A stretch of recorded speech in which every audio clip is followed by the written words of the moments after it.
to make a mid-career change. I started my career in 2000. I graduated from NTU Business like everyone else, wanted to do a job. Started an actuarial career, rose through the ranks. About 35, I became a certifying actuary. A certifying actuary is a key appointment holder approved by NAS to sign products as well as to sign reserves.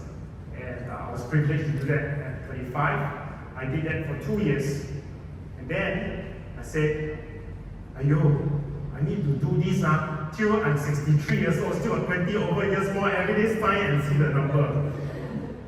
And I realized it is not quite what I want to do.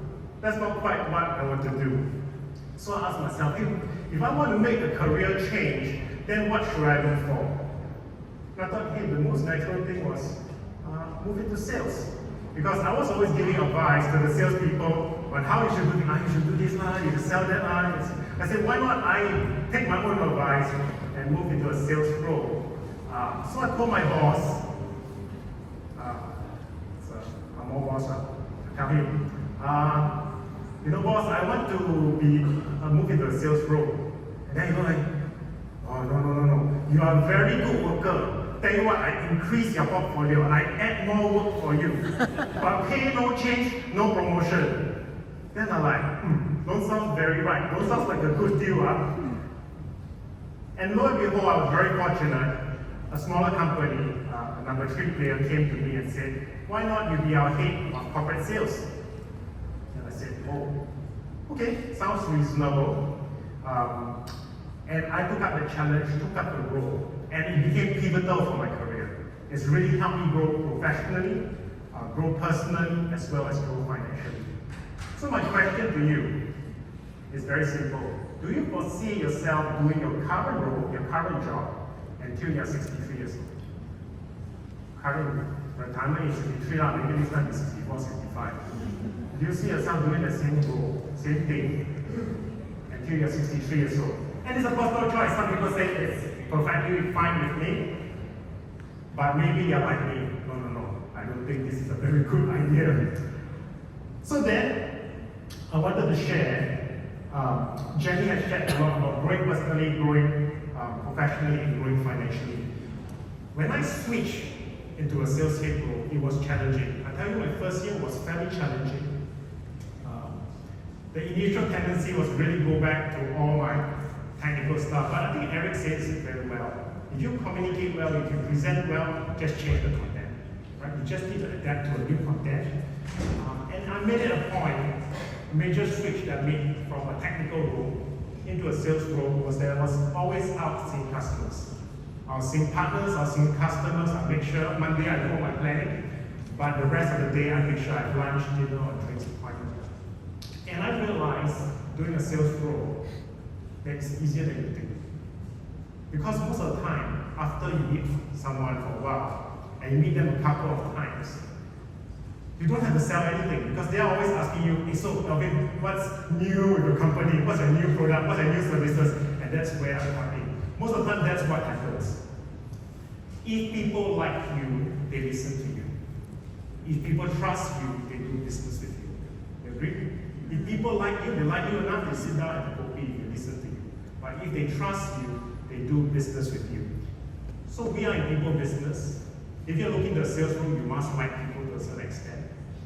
And it's not matter whether you're introverted or extroverted. I can tell you that I was a bit more introverted, but over the years become a little bit more extroverted. But it's not about introverted or extroverted. It is about liking people, willing to see them. And the rest will come with training. Jenny has not talked about a very important point, which is grow financially. I thought that's an important point because 钱不是万能，没钱万万不能, right? And you know that during COVID, these were hard years for certain industries like the travel industry, the hotel industry, these were hard years. Or even the retail industry will be affected. I'd like to tell you that the insurance industry is very resilient. You can see the stats over there, and this is the annual income. And our consultants continue to earn a very stable income despite our times in COVID. Why? The reason why is because insurance provides a stream of income 5 to 6 years after a policy is sold. Very seldom a product you get income stream 5 to 6 years after that is sold. And on top of that, there are many benefits like career benefits, productivity incentive, agent provident fund, all these add up as your total compensation, and it's very stable long term. So what does the average consultant earn? The average consultant earns 6,007 a month, roughly. What does the average manager earn?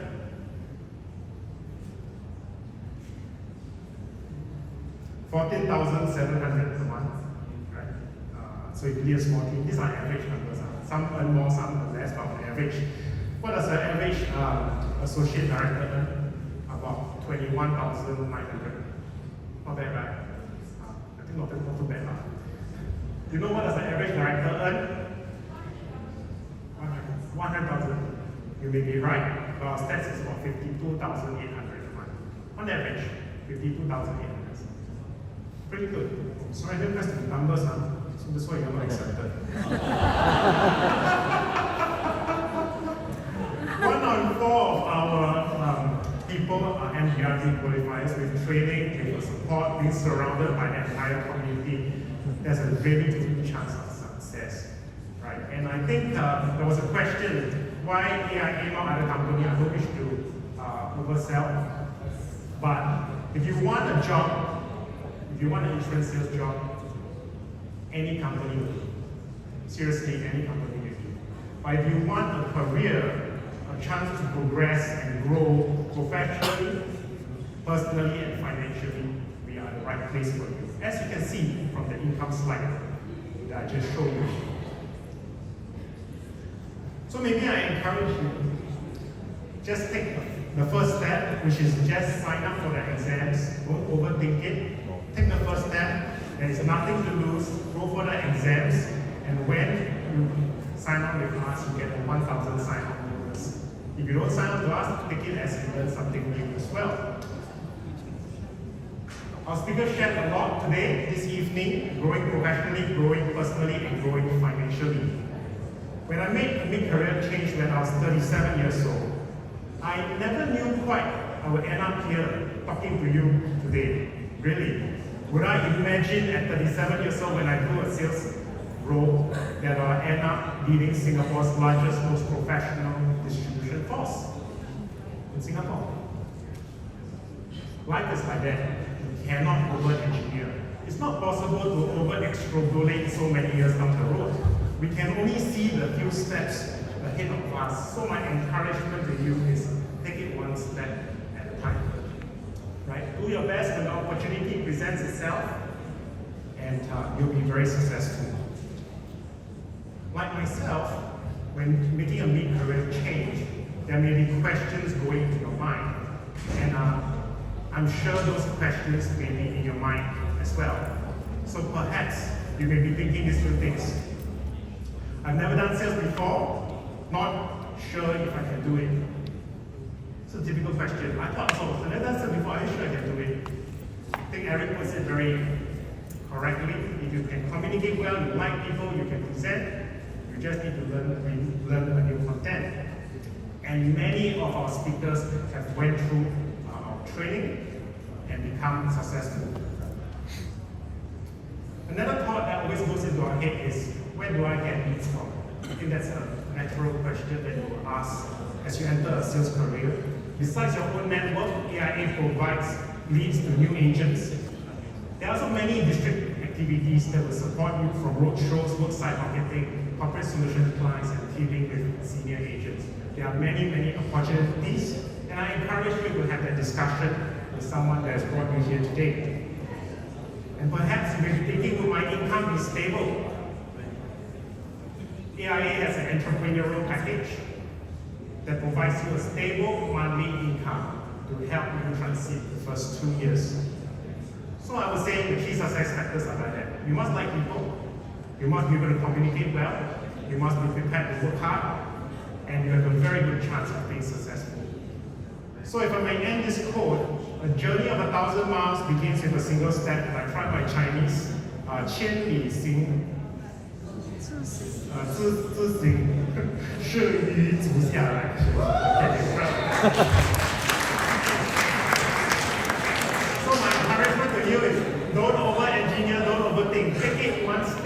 time. Sign up for your exams, talk to your friend who brought you here. And I must borrow Corinne's quote because it's so good. I've made things happen for me. You can make it happen for you. And the choice is now yours. So I wish you every success in your